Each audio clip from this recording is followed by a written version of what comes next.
दोस्तों बिहार की राजनीति में कल की 28 की तारीख जो है वो बहुत महत्वपूर्ण होने वाली है। जिस तरह 24 तारीख बहुत महत्वपूर्ण थी क्योंकि 24 को भागलपुर में प्रधानमंत्री मोदी आए थे और तारीख कुछ ज्यादा ही दिलचस्प इसलिए हो गई क्योंकि वहां प्रधानमंत्री मोदी आते हैं और नीतीश को एनडीए के अगले मुख्यमंत्री के चेहरे के तौर पे कोई जो है बयान नहीं देते हैं और उसके बाद राजनीति में खलबली जो है मच जाती है। निशांत मीडिया में आते हैं और तरह तरह के बयान दे देते हैं। अब देखिए जीतन राम मांझी को लेकर क्या खबर निकल के आ रही है। देखिए जीतन राम मांझी इन दिनों नीतीश कुमार के सबसे करीबी हो गए, सबसे खास हो गए।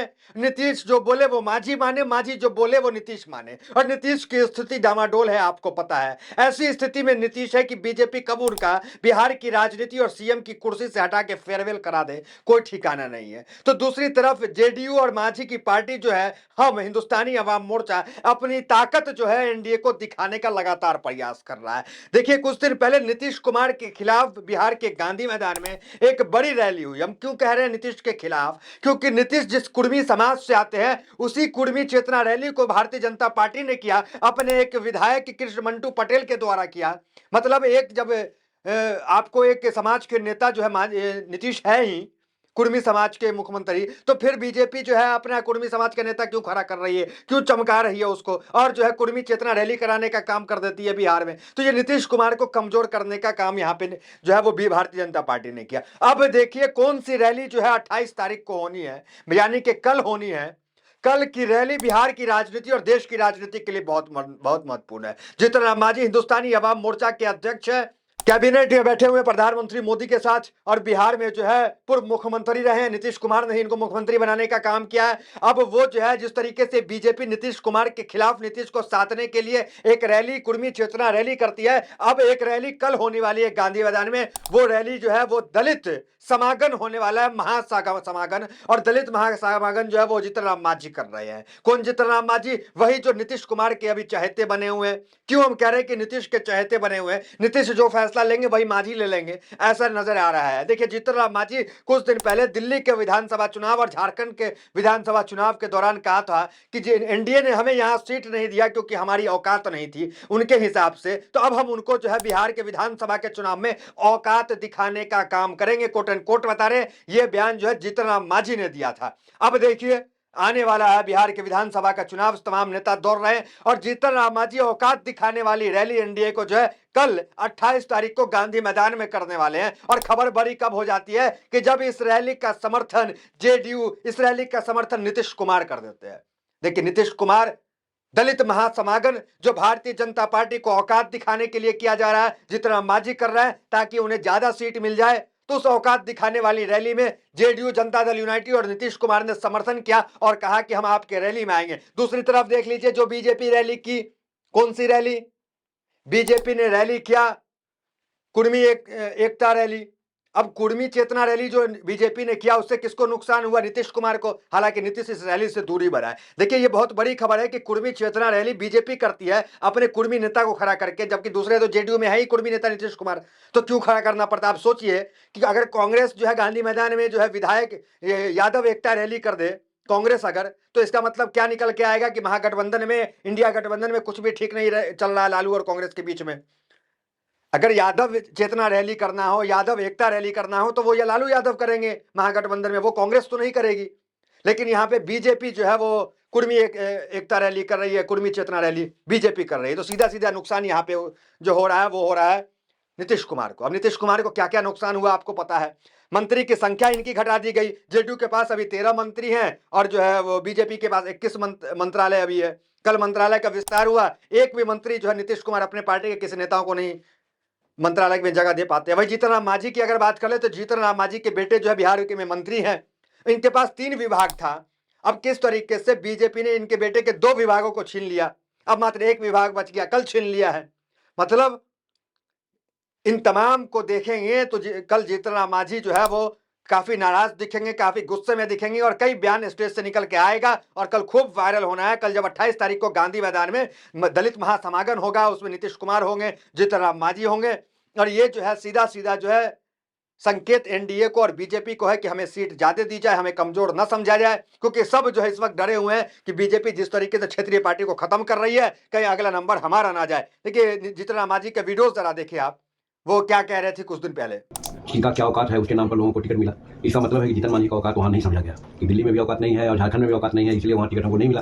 तो हम अब बिहार में अपना औकात दिखाना चाहते हैं और खास करके अपने समाज को और हमारे समर्थक जो बाकी जो है हमारी नीतियों से, मुख्यमंत्री कार्ड में जो नीति हमने अपनाई है युवाओं के लिए, महिलाओं के लिए, खेती के गृहस्थों के लिए, उन सबको एकत्र करके हम अपना ताकत दिखाना चाहते हैं और यहाँ कहना चाहते हैं कि झारखंड और दिल्ली में जिस प्रकार से आपने हमको धोखा दिया, वैसे धोखा यहाँ नहीं चलेगा। देखिए महत्वपूर्ण बात यह भी है कि राष्ट्रीय जनता दल आरजेडी की तरफ से अगर ऑफर भी है, देखिए कई लोग एनडीए में है, रामविलास की पार्टी जो है वो चिराग पासवान की वो भी है ना, तो रामविलास के बेटे भी हैं उसमें पार्टी में, एलजेपी, वो भी एनडीए के साथ है, लेकिन उनकी तरफ से कोई खबर निकल के नहीं आती है। कुशवाहा भी उधर है, उनकी तरफ से कोई खबर निकल के नहीं आती है आरजेडी परिवार से। आरजेडी परिवार ऑफर देती है तो दो पार्टी को देती है, एक नीतीश कुमार को, एक जीतन राम मांझी को। यही दोनों नाराज चल रहे हैं और अब जीतन राम मांझी जो है वो औकात दिखाने वाली कल रैली करने वाले हैं एनडीए को। क्या खबर है जरा हेडलाइंस देख लीजिए। जीतन राम मांझी के दलित समागम को मिला सीएम नीतीश का समर्थन, जी न्यूज। दूसरा देखिए नवभारत टाइम्स, नीतीश कुमार के बाद आरजेडी ने मांझी के लिए खोला दरवाजा, बिहार में कुछ बड़ा होने वाला है। तीसरा देखिए, बिहार एनडीए में खेल की तैयारी में जीतन राम मांझी,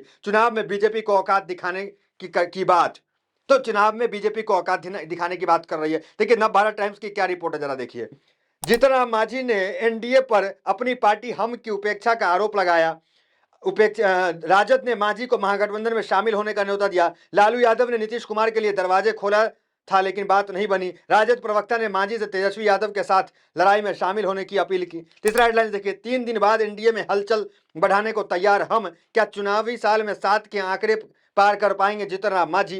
ये तमाम चीजें आ रही है कि जीतन राम मांझी जो है वो पूरी तरीके से प्रेशर बना रहे हैं कि हमें कमजोर न समझा जाए, क्योंकि मांझी को दिल्ली में, झारखंड में सीट न मिली थी और उन्होंने कहा था कि हम औकात दिखाने का काम करेंगे। एक मंच से तो उन्होंने ये कहा कि कैबिनेट छोड़ना पड़ा तो हम कैबिनेट भी छोड़ देंगे। ये जीतन राम मांझी का बयान है। मतलब बिहार की राजनीति में सिर्फ नीतीश कुमार ही हलचल पैदा नहीं कर चुके हैं, जीतन राम मांझी ने भी हलचल पैदा कर दिया और जीतन राम मांझी को पूरा श्रेय जो है वो नीतीश कुमार का मिल रहा है, क्योंकि नीतीश की स्थिति आपको जानते हैं। 24 तारीख को रैली होती है भागलपुर में। नीतीश पूरा क्यास लगाए बैठे हुए थे कि प्रधानमंत्री मोदी कह देंगे कि हमारे चेहरा ये हैं, इनके नेतृत्व में हम चुनाव लड़ेंगे नीतीश कुमार के, लेकिन ऐसा कुछ नहीं हुआ। नीतीश जो है पूरी तरीके से वहां पे कमजोर साबित हुए। देखिए क्या ऑफर आरजेडी ने जीतन राम मांझी को दे रखा है, जरा वो बयान देखिए। राजद ने मांझी को महागठबंधन में शामिल होने का न्योता दिया। राजद प्रवक्ता मृत्युंजय तिवारी ने मांझी को लालू यूनिवर्सिटी का छात्र बताया है। उन्होंने कहा कि जीतन राम मांझी एक अनुभवी नेता है, उन्होंने भारतीय जनता पार्टी का चाल चरित्र पता होना चाहिए। तिवारी ने मांझी से कुर्सी छोड़कर तेजस्वी यादव के साथ दलितों, शोषितों और वंचितों की लड़ाई में शामिल होने की अपील की है। उन्होंने आरोप लगाया है कि बीजेपी ने अपने सहयोगियों को ही तोड़ा और ठगा है। मांझी क्यों चक्कर में पड़े हुए हैं, उनकी पार्टी को बीजेपी तोड़ देगी। तो ये आरजेडी ने कहा कि उनकी पार्टी को बीजेपी तोड़ देगी क्योंकि पुराना चाल चरित्र उनका उस प्रकार रहा है। अब देखिए जीतन राम मांझी को जो है झटका जो है वो एनडीए ने दिया है। 7 जो है मंत्रालय में 7 बीजेपी के जो है मंत्री शपथ लिए और जीतन राम मांझी के बेटे का 2 विभाग छीनने का काम हुआ। जरा वो देखिए कल क्या कुछ बिहार में घटना हुआ। देखिए जीतन राम मांझी के बेटे संतोष सुमन बिहार सरकार में मंत्री हैं। उनके पास पहले 3 विभागों का जिम्मा था, लेकिन कैबिनेट विस्तार के बाद उनके 2 विभाग छीन लिए गए। अब संतोष सुमन के पास सिर्फ 1 विभाग रह गया है। 2 विभाग छीन जाने के बाद सियासी गलियारों में इस बात की चर्चा तेज हो गई कि बीजेपी ने कैबिनेट विस्तार से पहले जीतन राम मांझी को उनकी औकात बताई है। जिस तरह से मांझी सीट शेयरिंग को लेकर बीजेपी पर दबाव बनाने की कोशिश कर रहे थे, कहीं उसी खामियाजा तो उन्हें भुगतना नहीं पड़ा। ये तमाम बातें चल रही जीतन राम मांझी को लेकर के और नीतीश कुमार का समर्थन पूरी तरीके से प्राप्त है। देखिए भारतीय जनता पार्टी ने नीतीश कुमार से जो चाहा वो करवा लिया। अब बारी भारतीय जनता पार्टी के। देखिए भारतीय जनता पार्टी ने 7 मंत्रियों को जो है वो कैबिनेट में शामिल करा लिया। जेडीयू से एक भी मंत्री नहीं शामिल हुए, चाहे हिंदुस्तानी अवाम मोर्चा के एक भी मंत्री नहीं, पूरे 7 के 7 मंत्री जो थे वो थे आपको बीजेपी के। तो बीजेपी पूरी तरीके से बिहार में मजबूत हो गई। नाम भर के सीएम नीतीश कुमार रह चुके हैं। अब देखिए दूसरा एक कहा जा रहा है, सियासी गलियारों में ये चर्चा हो रही है कि एनडीए के अंदर एक चेहरा तो मिल चुका है एनडीए को, और चेहरा कौन है? चेहरा जो है वही आपको कृष्ण मंटू पटेल जो है वो चेहरा है, क्योंकि वो जो है जिस समाज से आते हैं, जिस समाज से नीतीश कुमार आते हैं। कुर्मी चेतना रैली बीजेपी उनके द्वारा कराती है। दिल्ली में भी देखा गया किस तरीके से एक गुप्ता मुख्यमंत्री हटे, दूसरा गुप्ता रेखा गुप्ता के तौर पे आ गए। अरविंद केजरीवाल भी गुप्ता, रेखा गुप्ता भी गुप्ता। तो किस तरीके से जातीय समीकरण को साधने के लिए बीजेपी हाल के दिनों में कई स्टेट में जो चुनाव हुए, कहीं यादव बना दिए, कहीं ब्राह्मण बना दिए, कहीं दूसरे समाज के लोगों को बना दिए। तो उससे यह दिखा कि फायर ब्रांड नेता होना जरूरी नहीं है, कहीं से भी किसी को उठाकर बीजेपी जो है जातिगत आधार पर जो है मुख्यमंत्री और सबसे बड़ा पद देने का काम करती है। हालांकि बिहार में सम्राट चौधरी, अश्वनी चौबे, कई बड़े बड़े नेता हैं, लेकिन उन तमाम नेताओं को हटाकर एनडीए के अंदर ये पूरा क्यास लगाया जा रहा है बीजेपी के अंदर कि अगर सीएम का चेहरा बिहार में कोई होगा तो मंटू पटेल को जो है वो बनाया जा सकता है, क्योंकि उनको ही कुछ दिन पहले जो है गांधी मैदान में उनके द्वारा रैली कराई गई और कहा जा रहा है कि दूसरा नीतीश कुमार जो है भारतीय जनता पार्टी ने पिंटू पटेल के द्वारा खोज लिया है। अब देखना दिलचस्प है कि कल की रैली में जो 28 तारीख को जीतन राम मांझी करेंगे, क्या बयानबाजी निकल के आती है। नीतीश कुमार जाते हैं तो नीतीश का क्या बयान निकल के आता है। बीजेपी जो चाहे नीतीश से करा ली, अब बारी बीजेपी की है। नीतीश के बेटे निशांत लगातार दबाव बना रहे हैं कि पिताजी को जो है वो सीएम घोषित कीजिए, सीएम का चेहरा एनडीए की तरफ से। अब देखिए क्या कुछ निकल के आता है बिहार से। सबसे पहले आपको जानकारी देंगे, तो फिलहाल इस वीडियो में मिलता है वीडियो में बने हमारे साथ। बहुत बहुत धन्यवाद।